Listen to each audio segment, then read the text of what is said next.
Day edition of Sidelines. Rob Brown broadcasting back here in the studio. And Brendan Martin, our trusted executive producer, is down in Ocala.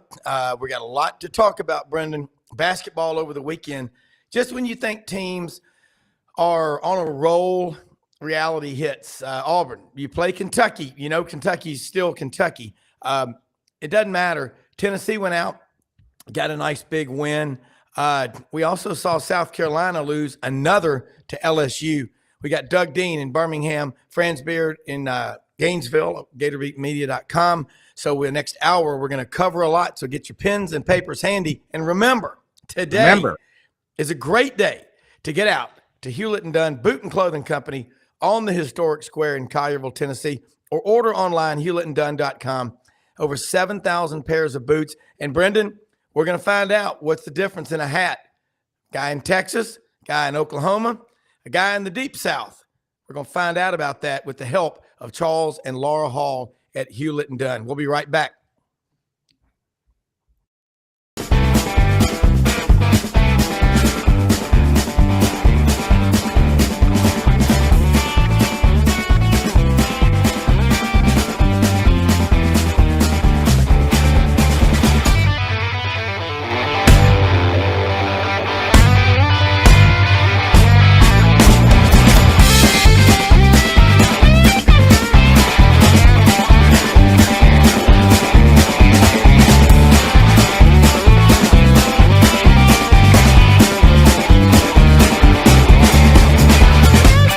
Sidelines with Rob Brown.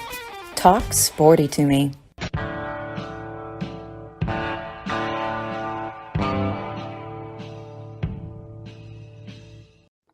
All right, look, SEC basketball, it's getting, Brendan, I'll tell you what I'm noticing. Fans, I mean, I'm one of them, get just as mad now after the basketball losses as you do the football losses.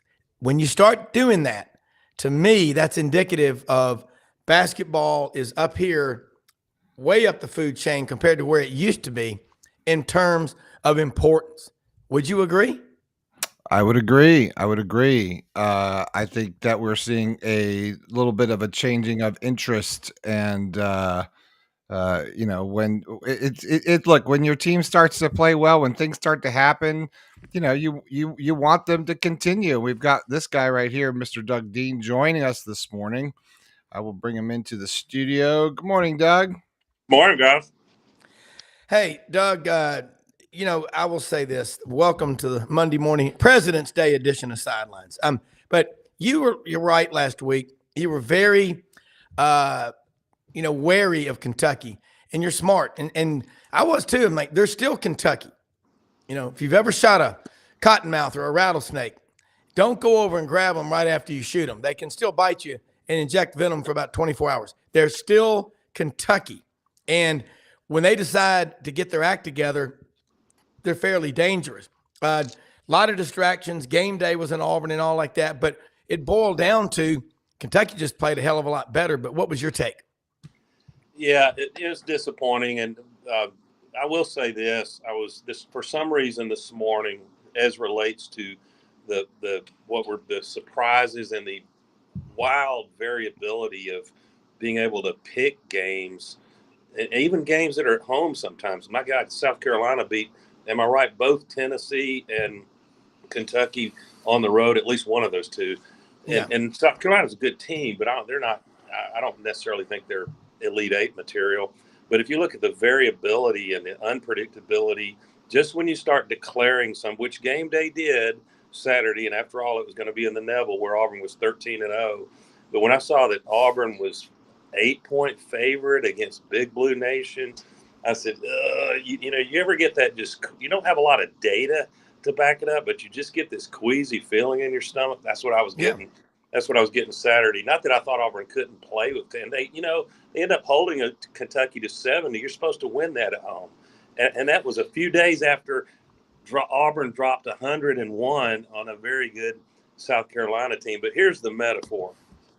I think both of y'all may be movie buffs just enough, or have just enough length in the tooth to remember the great movie War Games. Oh, yeah. Matthew Broderick and Ali Sheedy, I forgot who the whole cast was, but what finally saved the world from a nuclear holocaust when they got there and Broderick said, keep playing these different games, and they put tic-tac-toe in the machine, and it was about to go to DEFCON 1 and we have a nuclear holocaust. And the machine kept playing, and finally it just blew a circuit. And then the computer Joshua said about tic-tac-toe, a strange game. The only way to win is not to play. So with March Madness coming along, we're all going to fill out a bracket. I am not going to play this field for anything meaningful. Then UConn got knocked off yesterday. Am I right? FAU got. It was a bloody weekend for quite a few teams. Meanwhile, I wouldn't bet against Florida right now. I wouldn't bet against Kentucky making a pretty deep run. Who the hell knows at this point? Would you like to play a game? Yeah. I think that was the computer, the Whopper, I believe it was, which was early The on Whopper. AI. If we wanted to really break it down, I know That's what the it was. movie very well, and one of my favorites of all time. Oh, great Okay. movie. Doug, you mentioned Florida. Hasn't Florida won 7 straight SEC games, men's basketball? Well, your producer would be the one to answer that. Yeah, they're closing in on top 25 according to Franz Beard's article this morning at GatorBaitMedia.com. So, well, all right, Doug, Auburn looks like they Before have. you go on, Rob, real quick. I'm sorry to interrupt you. No. But some games you want to. I don't think that game was an ugly loss, other than the fact that it was a loss at home. Yeah. But you hold Kentucky to 70. It's an 11-point loss. Auburn dropped to 7th ranking in the Ken Palm, which is pretty sporty. But the big event Saturday was Jalen Williams going out injured, and thank God, not for my selfish desire to win a bunch of games in March Madness. That's always there. But for Jalen Williams, as many games as he's played, is all he's done for Auburn. Great news coming out that it's not a season-ending knee injury, and Auburn has a bye this Wednesday. I don't think he'll be back for Saturday at Georgia. We'll see, but he should be back maybe by SEC tourney time. Yeah, and when he went off the court, it didn't look like he was in horrible pain, but you always worry about somebody's knee. And good news on that one. His record since he's been at Auburn, Jalen Williams, he's as a player 106-27. He's the winningest player in Auburn basketball history. So, Doug, I'm going to throw this one at you. Auburn has 2 speeds: fast-paced and sometimes panic, and they start just throwing up. And it's like when something's not working, you start panicking, going, "Okay, what do I do?" You're rattling. We've all been there, but you know what? And last week, Jason Caldwell, you said this: Auburn fans panicked after the Florida loss. It's just not how this stuff works. Bruce Pearl is almost like a player himself, and Steven and that whole staff, Ira Bowman, the whole staff up. But what about the guard situation for Auburn? What do you see there that makes you think, okay, they can figure that riddle out? Well, we're approaching the point in the season where you kind of, there can be some improvement, and some of that will come from coaches that know what they're doing, sort of changing the amount of minutes the key player, the scorers get, for example. And Bruce is getting a fair amount of criticism from our own fan base. It tickles me that Bruce Pearl gets any criticism, because our arena was on an Indian burial ground before Bruce Pearl arrived. Yeah. But fans will be fans. But we're approaching the point in the season where you are who you are, right? Yeah. You are who you are. And Auburn's guards, I think at times, Trey Donaldson can be very effective. But we saw it at Florida. We saw it Saturday against Kentucky. When they come up against long, athletic, quick guards, or quick anybody, that's going to cause Auburn problems. That's Auburn's Achilles heel. But you look at this March Madness field, if you want to call UConn or Houston or Purdue, dominant, have at it. But my rebuttal will be to show you how they got inexplicably beat several times, and how this field, show me the matchups, show me who gets the seeding and the round 2 matchup, even some round 1 matchups that teams are going to show up and knock you off. But I think Auburn could go out the second round, that first weekend, just like a year ago. We're vulnerable to the right kind of team with the right lineup, with the right athleticism. We could also get hot at the right time and have our best shooters like Jalen and even Broom from outside and work in the paint. Auburn is capable of making a Sweet 16 run. And to me, in this field, if you can get to the Sweet 16, that's all you can ask. At that point, it's start flipping a coin as far as I'm concerned. Yeah, and it's about matchups, but then it's about matchups on game day. That's the most important when people talk about matchups. I mean, you look at what Bruce Pearl has done. He's made Auburn basketball relevant. In his 10th year, they're always in the topic of conversation. One Final Four trip, been to the Sweet 16. You'd like to see more. Look at Kentucky. That's a program with more talent probably than anybody in the SEC. But they can't get it together. Look at a program like Memphis. How much longer are Memphis fans going to put up with Penny? I don't care if he played at Memphis or not. That's a horrible coaching job. 13 of the 14 guys on the roster this year are brand new. They got just curb stomped by SMU yesterday, both of them with the same record. You know who I think would be a great coach if Memphis makes a change? The man on Lakeshore Drive, Bucky McMillan.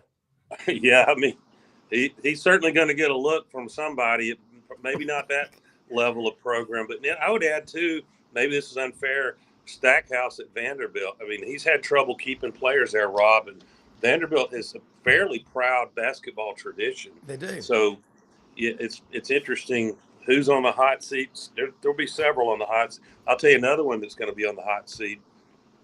I think he'll leave on his own is Musselman at Arkansas. Yeah.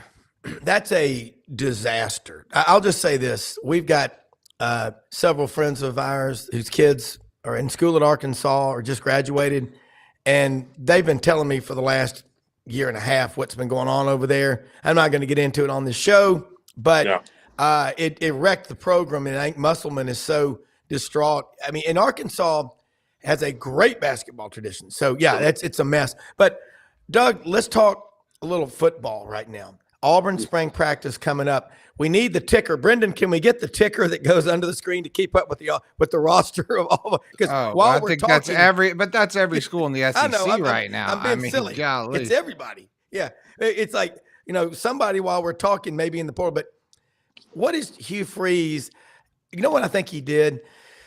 I think when he came into Auburn, he was told, "Okay, keep this guy, keep that guy." That's just how that stuff goes. You've got to try to have some continuity. There's a couple of guys at Auburn. Kent Austin, I watched that guy in high school play with Jimmy Hockaday from Brentwood Academy. They beat MUS 38-7 in the playoffs in Memphis. And Kent is the trusted confidant of Hugh Freeze. I think you're going to start seeing the real Hugh Freeze. When everybody's mad about, 4th and 31. We know about that. But you know what? You can't let the same play beat you again and again and again. I think this staff he's putting together is much more reflective of what Hugh Freeze is capable of. Doug, you agree? Yeah, well, I think, I would like to hope that some of our influential boosters or whoever, I don't think it was John Cohen. He's a baseball guy. Now, Cohen possibly being in his first year with making the most important coaching hire of his career, arguably, he may have listened to someone that had strong opinions that happened to be a billionaire. You know how that goes. Only Auburn bestows coaching decision-making authority on people correlating with, your balance sheet, your net worth. Yeah.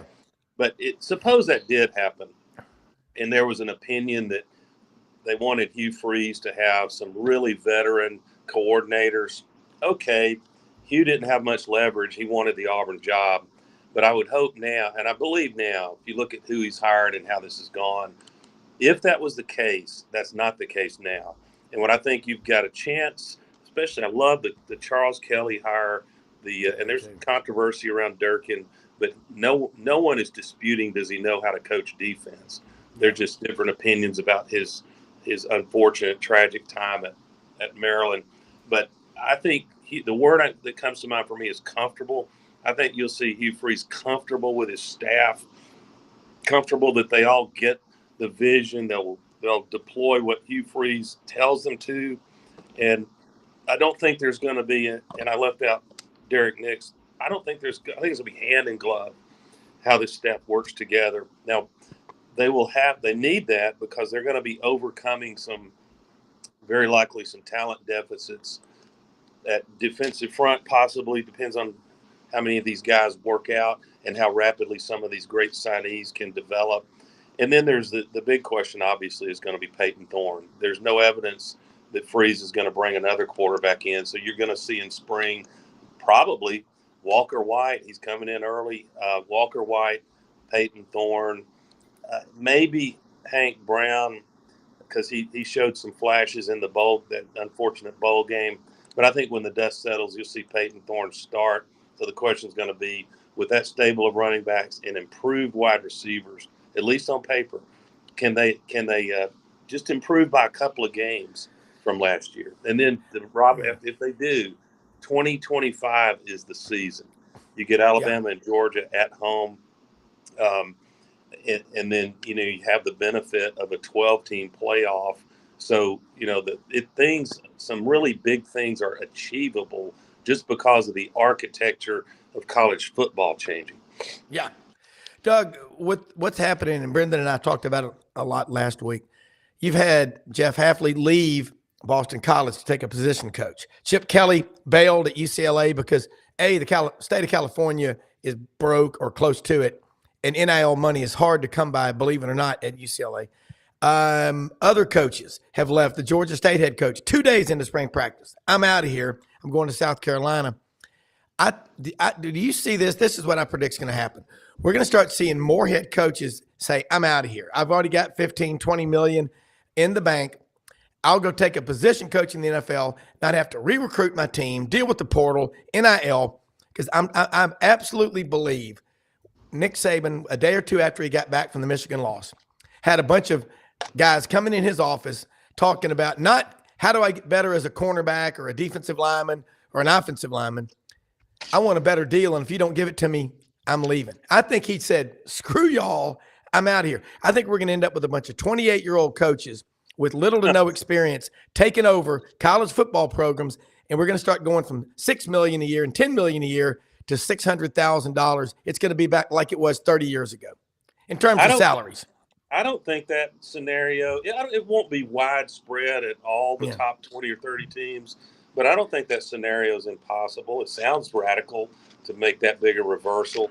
But, Coach Kalen DeBoer at Alabama, and they don't need my opinions, but I'm just speaking like most fans would. He's been stung by this. His offensive coordinator, Grubb, going to the NFL, taking the offensive line coach with him. And I'm sure DeBoer would not have preferred that. He promotes his, the tight ends coach or wide receivers coach to offensive coordinator. Yeah. So, Alabama's got the roster. They should be able to win 10 games just by Colin Powell's doctrine of overwhelming force, right? But but then when they get in those, what Bama fans want is not 9 or 10 wins. They want to be undefeated or just one loss and be sitting pretty in the playoff. Can they do that? I think it'll be interesting to watch because it's approaching the point where Kalen DeBoer's pedigree is kind of unassailable. He's proven a lot in a few years, but remains to be seen. Can he be seamless in the transition when you've had that kind of disruption of the brain trust coming from Washington? And then, but who's got hands down, Rob and Brendan, which head coach enters this season with by far the most pressure? Which head coach? Which head coach? Oh, well, obviously you say Billy Napier. No, I'm not thinking SEC. That Billy Napier's on the hot seat. To me, Ryan Day. Oh, yeah. Nationally, Ryan Day. Yeah. They have, and I should have been clearer. All of football. Okay. But they've handed him all the help you could ask for, the biggest salary cap in college football. if he were an NFL team, it's like they got 8 first-round draft picks and everybody else got none. So, what can he do? Because you can't lose to Michigan 3 straight years and really have no hardware to show recently and survive very long. But meanwhile, he brings in a fellow head coach, Chip Kelly, as OC. And I mean, either that'll work brilliantly or it won't work at all. I don't know if there's a lot of middle ground. Well, I'm going to throw this one at you guys. Chip Kelly, 4 straight BCS bowls at Oregon, goes to the NFL. Remember the Monday Night Football game against the Washington Redskins? Oh, my God, look at him. He's going to dominate, conquer football. A couple of games in, every team in the NFL had tape on him. That didn't last long. He goes to UCLA. He leaves before he gets fired. If you cannot have an offense that runs between the tackles in the NFL, you don't make it. He's going to bring that same gimmicky offense to the Big Ten. It's not going to work. And I'm with you. Ohio State had defeated Michigan 15 out of 16 years until these last 3 years. And none of that matters because the only Big Ten games that Ryan Day has lost as a head coach at Ohio State have been the 3 to Michigan. And he ran Jim Harbaugh out. That's just my take on it. Doug, and that's a good question. Ryan Day has everything in the world going for him in terms of money, salary, everything like that. But he's a whiny little baby. I mean, he wanted to go after Lou Holtz because he questioned the toughness of his team. Well, Lou Holtz has a right to do that, doesn't he? He does. And, I'm not a Ryan Day hater.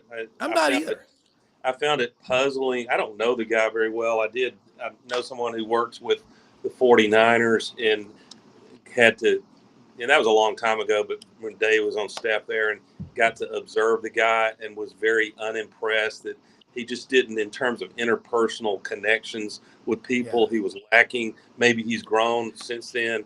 But by the way, I think you need to watch, similar to Ryan Day being promoted from within, watch Michigan's moves.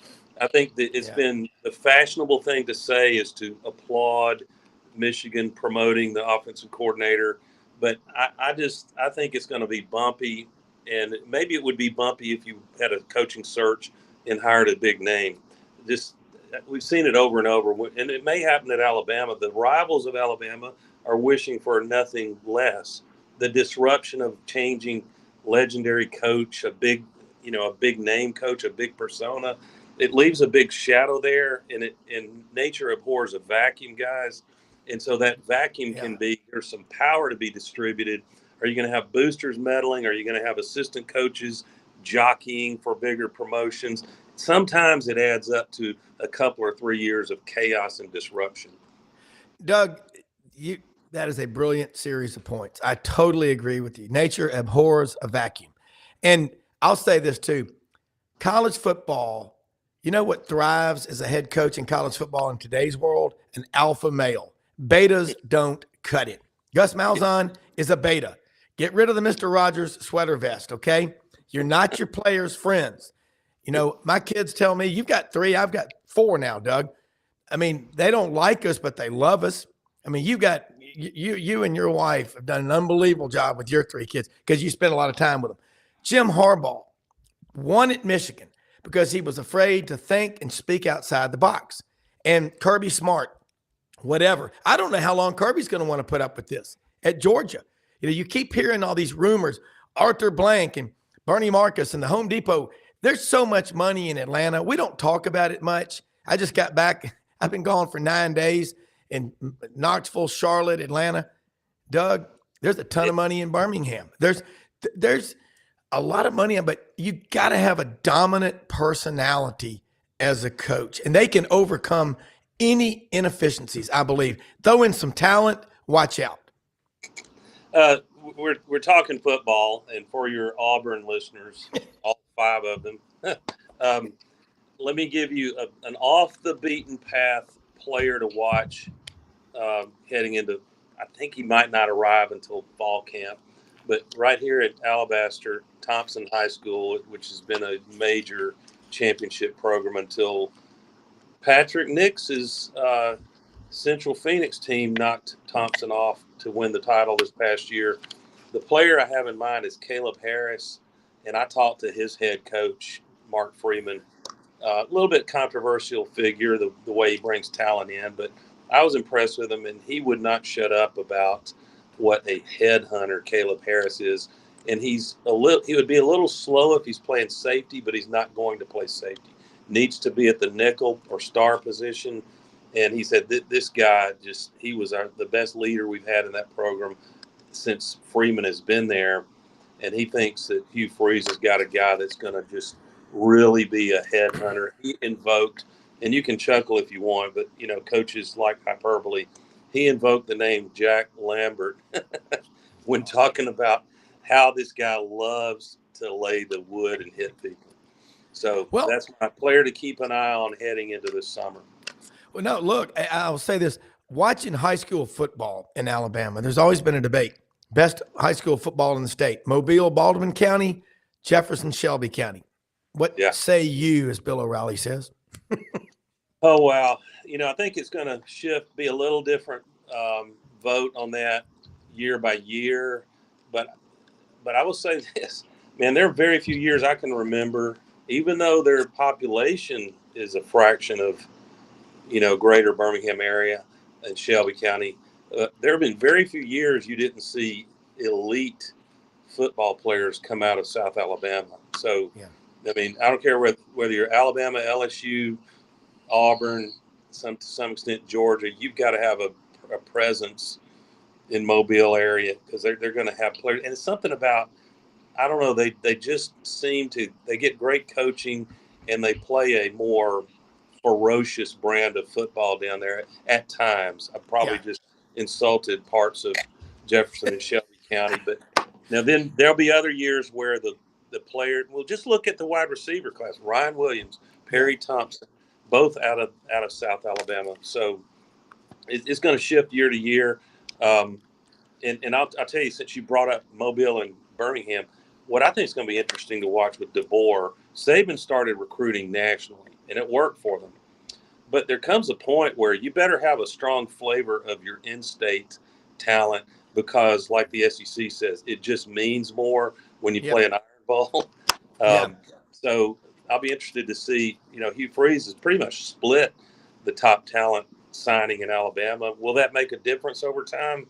We shall see. I think it will. I think it's a lot harder to quit if you live right there in Alabama or a border state. I mean, there's a lot of states that border Alabama versus a kid from California. You can quit and just disappear. You know how many kids have been entered into the transfer portal in football since December 5th? 2,437. I'd like to know what those numbers were prior to the portal when it came on October 15th of 2018. Another one, Doug, and stay on if you can. Franz Beard's going to join us from GatorBaitMedia.com, and love having you on anytime you're available. You're exactly what my friend Dan Barron, who just left to take over the New Orleans radio group down in New Orleans, said. Your best writers, your best guests are your writers because they think about what they're saying because they've written it. And by the way, your compilation of statistics in the AU Dose the other day, I was reading, I always read it, about the every national champion in basketball, college, since 2002 has been in the top 40 in one category, top 25 in the other. Talk about that real quick. And Franz is a basketball junkie like you are. So, but I want to hear that, Doug. Yeah. What's up, Franz? Yeah, hello. How's life in the big city? Go Gator. Man, I don't think I've seen France since Florida disassembled my Auburn Tigers, and y'all are showing a pulse in basketball. Do you know something? They would be better than they are right now, except you're all five starters began their college careers somewhere else. Will Richards started at Belmont, Zion Pullen at Cal Riverside, Walter Clayton Jr. at Iona, Tyrese Samuel at Seton Hall, and Micah Hanlongton at Marshall. And then you got Riley Kugel, who technically started his career here, but he signed with Mississippi State and came here after that Mississippi State fired Ben Howland. So, it takes time. I don't think people understand the amount of chemistry that it takes to be really, really an elite team. And they're finally getting there. And I think the biggest reason they're getting there is because I don't know that there's a better point guard in the country than Zion Pullen. He's I good. really don't. He's good. And you know what else? I think you got the right basketball coach now. I really do. He is Bruce Pearl's talking to Patrick Young and Kenny Cross and me. Bruce Pearl says he's going to be a legend. He said 10 years from now, you're going to be talking about your head coach is a legend. And, the thing about it is we better get some of that SEC cash that's coming in from ESPN and set it aside because we're going to need it to hold on to him. Something about the Florida Gator basketball brand. It's like you have to have a coach that looks like he just started shaving about a month ago. Yeah. I mean, Billy Donovan and man, you talk about some runway. If Golden is who I think he is, man, you can have him there a while because you can do anything you want at Florida. They've done it before. I was going to ask you, friends, if you agree with me, and I use the example of the movie War Games. At the end, the only way to beat that computer and stop a nuclear holocaust, you remember the movie? Yes, I do. Is to not play the game. And this March Madness field, I mean, I'm going to chuckle at the so-called experts that start presenting their Final Four and their bracket because I'll know that they're wrong. And this just looks like a year where there will be a 1 seed that gets to the Final Four. I don't think there'll be 2 or 3. And I think this field is like just throw darts at it to pick your bracket. Do you agree? Oh, I definitely do. Did you happen to watch Ohio State and Purdue yesterday? Yeah. Ohio State had the perfect solution for Zach Edey. I mean, he's 7'4" and he's 280 pounds, but they don't have any shooters. They just chuck it up on the rim and say, well, Zach will come get it and clean it all up. But at some point in time, as you know, from covering basketball as long as you have and from coaching it, you can figure out a way to defend that. You can figure out a way. I'm big on the Dennis Rodman philosophy of rebounding, which is you rebound with your eyes and your feet. Your eyes follow the ball, your feet go where your eyes look. But with Edey, you got to body up on him. He's just so massive that you have to. And what they did was they said, okay, we'll make a sandwich out of him, and we'll take our chances that some of these scud battery captains will keep throwing it up there. I'll tell you what, they were, Purdue was like Saddam Hussein's Scud missile crew. They couldn't even land one in the ocean if they'd been standing on the end of the pier. And that's funny. And but there's a way to beat them. Almost every single team out there that's a high seed, you got a way to beat them. You really do have a way to beat them. I think right now, and I think a lot of people are going to be shocked when I tell them, the 2 best teams in the country right now are UConn, and I don't think that's even close because I think they can play so many ways and they pass the ball better than anybody. And the second best team in the country, and I hate to say it because, gosh, I just hate to say good things about Tennessee, but Tennessee is probably the second best team in the country right now. They've got ways to beat you. And that's what it takes when you get to the NCAA tournament. You've got to have ways to beat you.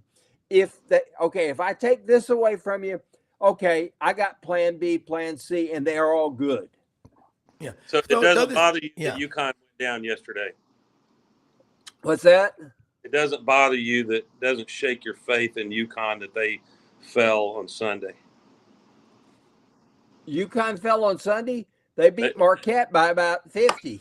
Oh, I'm sorry. No, my bad. It was Purdue that fell yesterday. Purdue, yes. Yeah. Purdue. Yeah. Yeah, let me throw something at you for both of y'all. I mean, Purdue, every year, Doug and friends, you see it. And Edie's been there for 4 years, maybe 5, and he's not getting a 10. look from the NBA. I'll start with you, Doug. And they showed Gene Keady out there in the crowd last weekend at the Purdue-Indiana game.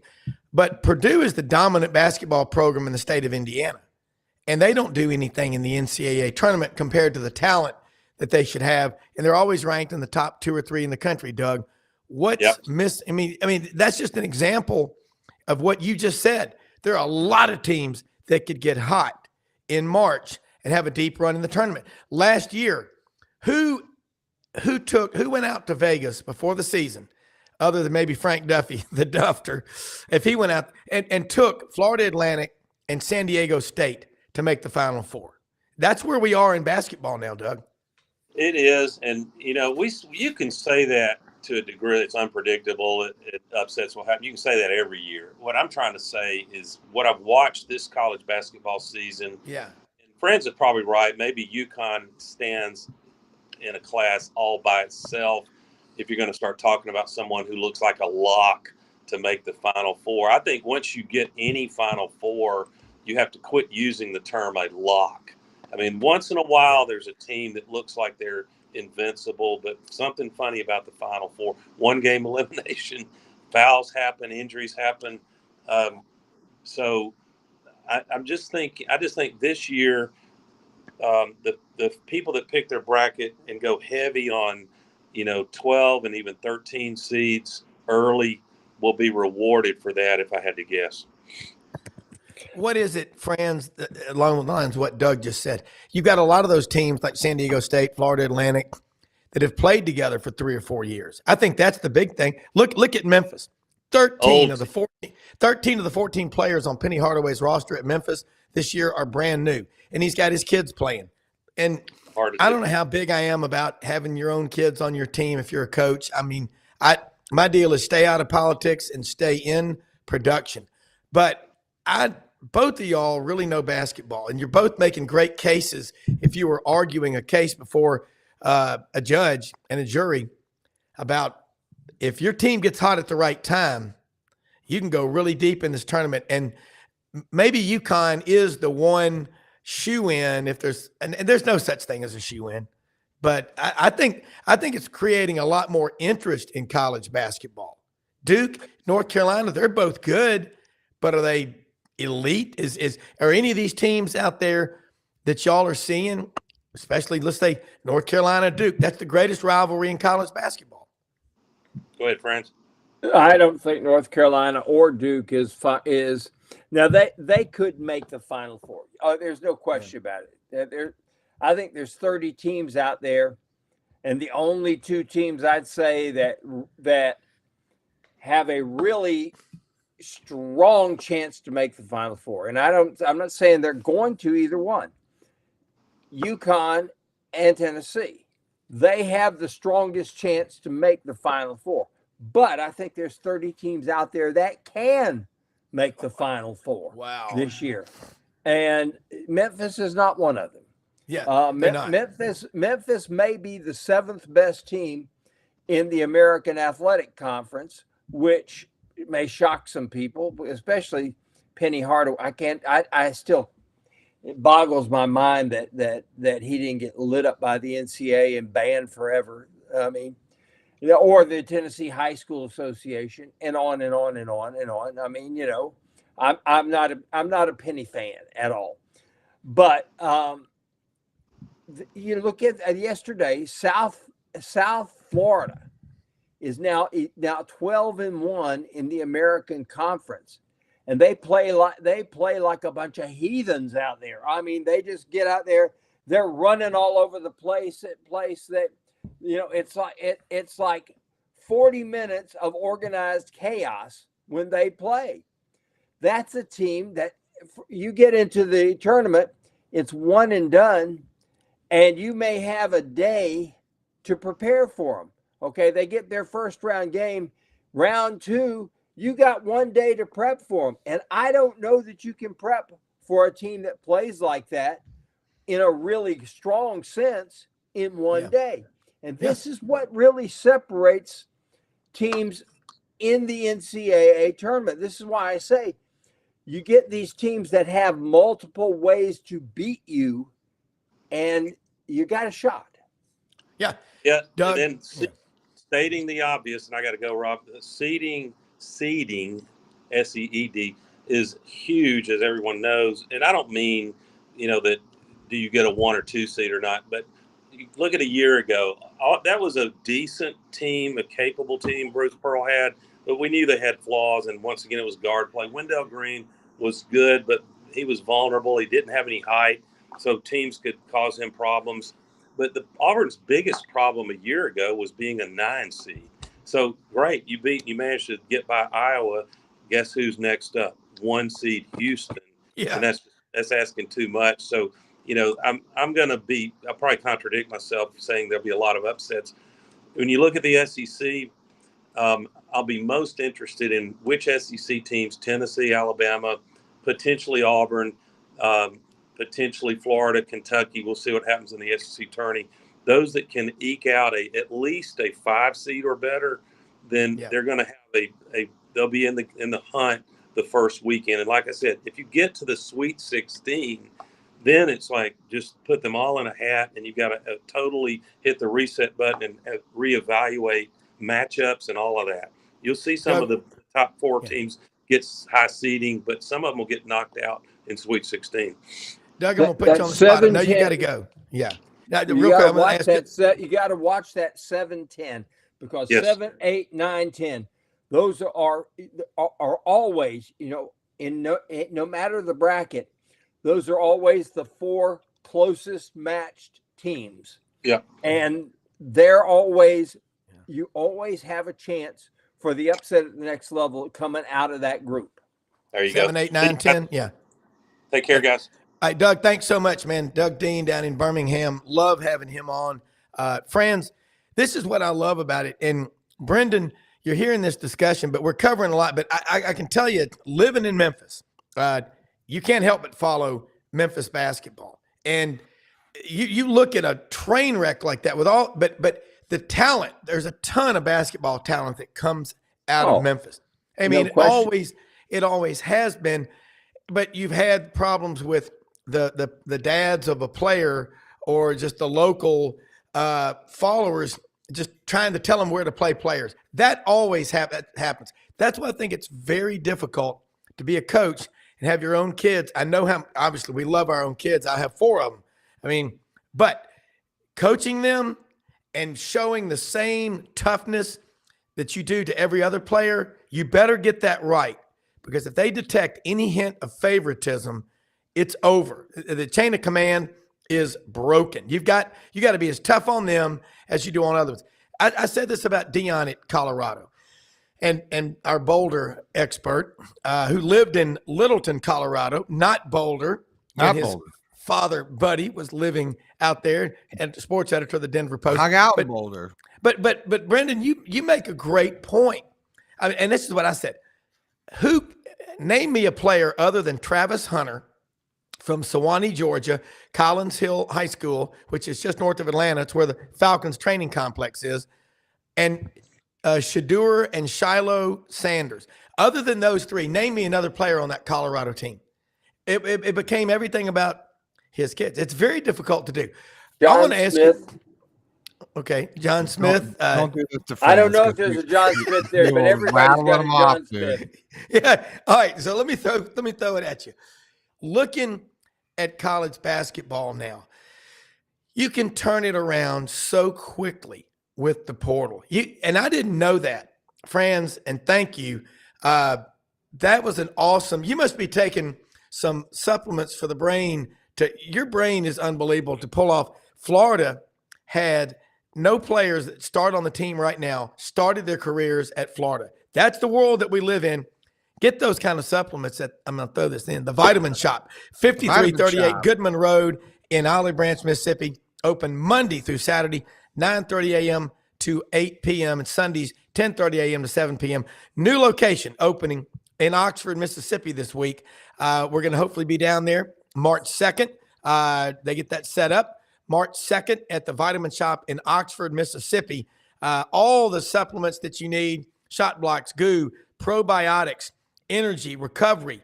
They have specialists there. You don't get the blank stare. They know what they're doing. And also, it's weird. A month from now, you will start seeing the planting begin all over the country. Farmers, especially in the South, houseindustriesinc.com, Cherry Valley, Arkansas. They make the better roller, the pulverizer, the better chopper. They make the aerators for the catfish farms. We are really proud and blessed to have Chad House and the great employees there as sponsors of Sidelines. All right, friends, let's start doing some quick Q&A. I'm going to throw this at you. Speed round. UConn, the best team in the country. Give me your other four right now, because when Franz Beard speaks, it's like E.F. Hutton. People listen. You're E.F. Beard. I've got UConn and Tennessee, I believe, are the two best teams in the country. I just I think that they have more ways to beat you. They can adjust. Okay, you want to play half court, fine. You want to run, fine. They can all do that. My third team out there that is going to surprise you, I think, and that is Kentucky. And the reason I say that is they have Final Four talent. The way they played against Arkansas, they played like a Final Four team. And this was without their best player, Trey Mitchell, who was out for a couple more ball games with a shoulder injury. When Trey Mitchell's in there, it's a totally different dynamic. You mean against Auburn? They're a team capable of playing a lot of different styles. They're also the best shooting team in the country. They got more guys that can put the ball in the basket than anybody, including Reed Shepherd, who is the best freshman in the country, bar none. Yeah. I mean, that kid, he's almost a robot. He is so, it's so the right decision, the right shot, the right this, the right. You keep saying, screw up just once. Let me see you screw up one time. And he doesn't do it. Friends, you know what you're saying? You're right, though. This is not a 100-yard dash or a 200 or a 400 sprint like in track and field. This is a triathlon. And I'm telling you right now, you can have a great swim and a crappy bike, and it's going to make it more difficult to win. You're going to have an incredible run. That's how basketball. You've got November, the month of November is like the witness protection program. Carlton the doorman from the old Rhoda show. People don't really pay attention, but it matters because the habits that you develop in November and you play some tough games, they're going to go with you in December. And then you get into January, February, and March and early April. Kentucky, damn it, they're still a blue blood. And they're one of these programs, if you play for Kentucky, you're like the child of a billionaire, tremendous wealth. You've got an incentive-based trust. So once you quit smoking weed and laying around fraternity house or 8 years of college and you're still a sophomore, once you focus, anything, you'll start getting money from the trust. That's Kentucky basketball. That's who they are. Yeah. 4 7-footers. Okay. Wait, 4 on the Kentucky team? Yeah, they got 4 7-footers, 3 great shooters, and they got a freshman point guard in DJ Wagner, who I'm not sold on him for consistency, but I know this about him. He has it in him to play, to go into comas when he just does everything. And Reed Shepherd can go into a shooter's coma. And a shooter's coma means that you are totally unconscious. Anything you throw up is going in. And Reed Shepherd can do that. Antonio Reeves is another one. Dillingham is another. Dillingham's another one. Of course. I get that way. Francis, I play horse, and then I just start draining them from everywhere. It really upsets him. I'm good like that. I'm going to throw like that. I want to throw one to both of y'all because this is right. I mean, Brendan, you've got a daughter playing soccer and all the sports, and my kids played all the sports. And Just one thing, we all used to play outside basketball. Everybody had a basketball goal in their driveway growing up. When you go through neighborhoods nowadays, you don't see it. That's why we're not developing the great shooters. I mean, if Joe Dean were alive today with Tom Hammond doing the SEC Game of the Week, how often would we hear him say these two things? And I say them as only he could say them. A little string music from Barry Goheen, downtown Nashville, Tennessee. Or, someone like Shaquille O'Neal, Stufferino. I mean, it's pretty much Stufferino and a 3. But how many guys are averaging 25 points a game as shooting guards in today's world? The game, it's so different. And if you've got a ton of talented players, you know what you got to worry about now? Do the losses hurt like they used to? Remember the great line in the song from Hank Jr., hangovers hurt more than they used to, and cornbread and iced tea took the place of pills and 90 proof. These kids today, when they lose a college game, if they're making $200,000 or $300,000 a year in NIL, does it hurt? It hurts the fans twice. It hurts because their team lost, and a lot of them are giving NIL money for a crappy product. Does it hurt? I mean, fans, I just feel like it. Look, I don't think you get to this level and you don't want to compete. I was watching a bunch of Jordan stuff this weekend where they're doing a lot of those old videos. And I just think he was talking about Kobe and, just all the great rivalries. And, one of the greatest games they ever played was a pickup game with all those guys when they're on the Olympic team. But I don't know. I mean, I feel like you want to compete. You got to want to compete to get to that level. I mean, I think we'd see more of the pros just sort of like, that's no big deal. You see the pros get upset if they don't win. I mean, we watched even Super Bowl. So I guess to some degree, I hear what you're saying, Rob, but I think they care because that also affects if they get drafted, how great or not played, regardless of the money that they're making. Well, I worry about a lot of them looking at their own stat sheets is what I'm saying. When you just look at the pain. It used to be a college kid. Y'all brought this up about Tim Tebow when he was in tears in the 2009 loss to Alabama in the SEC championship game. It meant something to him. And he put the Gator team on his shoulders and did everything he did. He had help. I mean, but I don't know Tim Tebow, but that's a team player. I think about players. You pick the school. I want the guy. You know what Lou Holtz said? In 1986, because a friend of mine played on that first Notre Dame team he had. He was a starting center, played for the Steelers. And he said, I went into the locker room, and we went 6-5 that first year after a loss.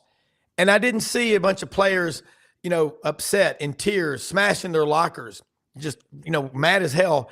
But I did see one over in the corner of the locker room, sobbing uncontrollably in tears.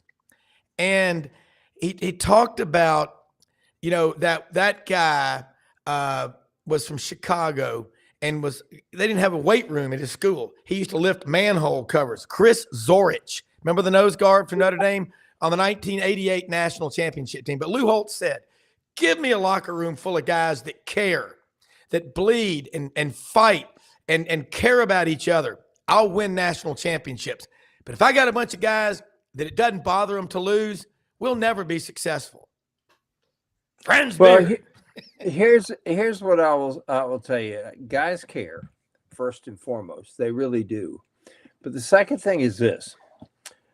Dean Smith altered basketball in so many ways, but the biggest way he altered it was consistently putting out 5 guys that shared the basketball, that moved it around. Instead of having that team that had the one dominant scorer, all of a sudden you had 5 guys that could beat you because they were capable of going off on that night for points. Do you know Michael Jordan, the only coach that ever held him under 20 points a game was Dean Smith. That is a great question. There's your soundbite, Brendan. And the only reason that happened is because they shared the basketball. The ball got everybody. You look at that first national championship team that Dean Smith had, which was, I believe, 82. And you had Sam Perkins, and you had Matt Doherty, James Worthy, Jimmy Black, Michael Jordan. That's your starting five. They, between them, James Worthy didn't average 20 a game. Sam Perkins didn't average 20 a game. Florida's 2006 and 2007 teams, vastly underrated. I think they could have beaten any team in the last 40 years that I've seen. I think they were capable of beating them. In 2007, you know who the leading scorer was? Torian Green averaged 13 a game. Yeah, you did a story on that the other day, Franz. Franz, we only had a little while left with you, and I just wanted to get your take. You wrote an article this morning about Florida approaching the top 25. I wanted you to sort of talk about how the Gators, since we're focusing on the Gators today, how they're going to fare. Do you think they're going to end up here in the next couple of weeks? They got 6 games remaining, 2 of them with Vanderbilt. I think those are wins. They got Missouri, another one. I think Missouri is going to do a reverse run of the table and go as Jethro Bodine would say, not an 18, okay? That's 3 wins right there, 21. That would put Florida at 11 SEC wins, okay? That's pretty darn good. That leaves you a home and home with Alabama and a game with South Carolina in Columbia. Personally, I think South Carolina's been exposed. I think that's the 4th win. The win in Tuscaloosa, I don't know anybody who beats Alabama in Tuscaloosa. They shoot the ball so well there. But as we learned about college basketball, you can be a terrific shooting team at home, but you might be a pretty average shooting team when you get on the road. And, you get your own fans behind you. The defense is easier to play and everything. And that's what it's going to take. Florida gets Alabama on Senior Day, and that means we're going to be honoring Tyrese Samuel. Means we're going to be honoring Zion Pullen. And that's going to be an emotional day. And, I've seen Florida play some really good basketball on Senior Day in the past. And I think that this is going to be a telltale situation.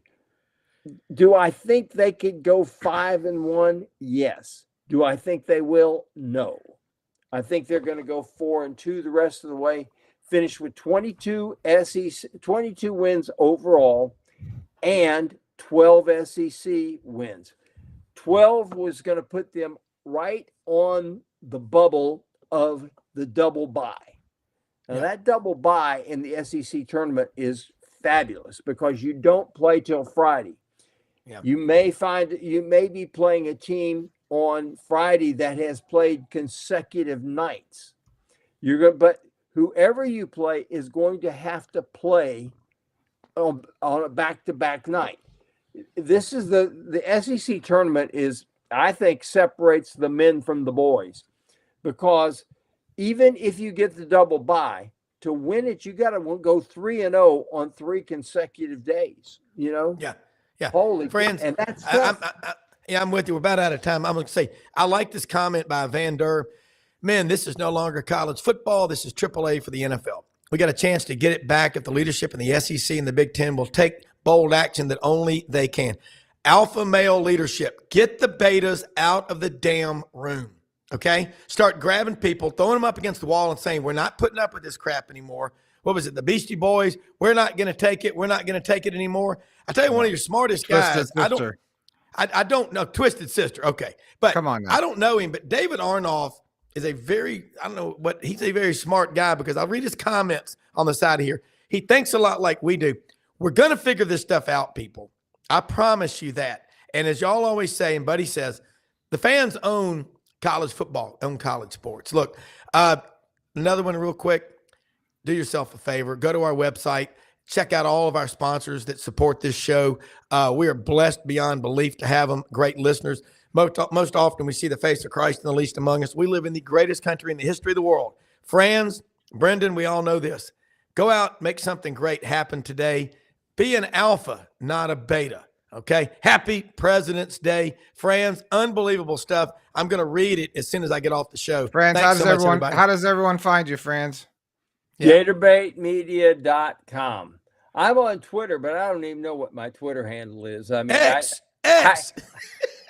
I have a real problem condensing everything into 240 characters. I'm sorry, They've extended it now, friends. It's extension. It's yes. Friends, you need to be on Twitter. You can go away. You can do your diatribes, go crazy all hours of night and day. You won't get banned anymore. But, Franz, I will agree with what Brendan told me a while back. He said, Franz is just writing the best. You really, I've known you now for 3 years through this show.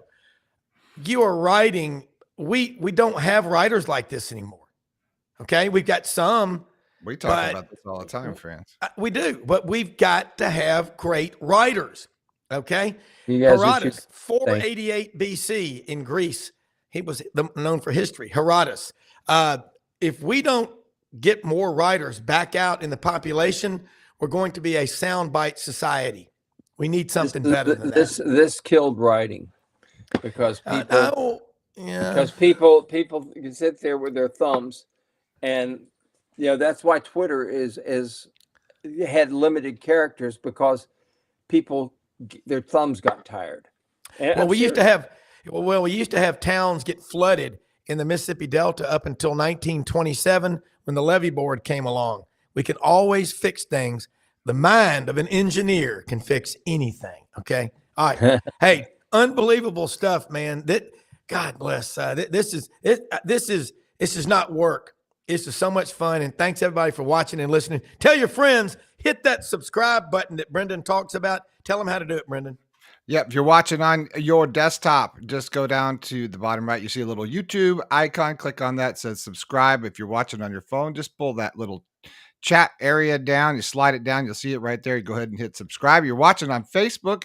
Go ahead and like and follow the sidelines. If you're watching via any of those platforms, make sure you like it. You'll get notifications when we are live. That'll do it for us, Mr. Beard. I'll talk to you very soon. I guess downtown Rob Brown. I don't know. That's the Buddy Martin version. Oh, lots to announce this week with going on with our SEC education. We're going to be announcing all sorts of fun stuff. So. Exactly. Yeah. With Mr. Boudoir Martin. So, gentlemen, is that enough? Can I go now to hear from our sponsors, and we'll talk to you all later. Have a good day, everybody. Will do.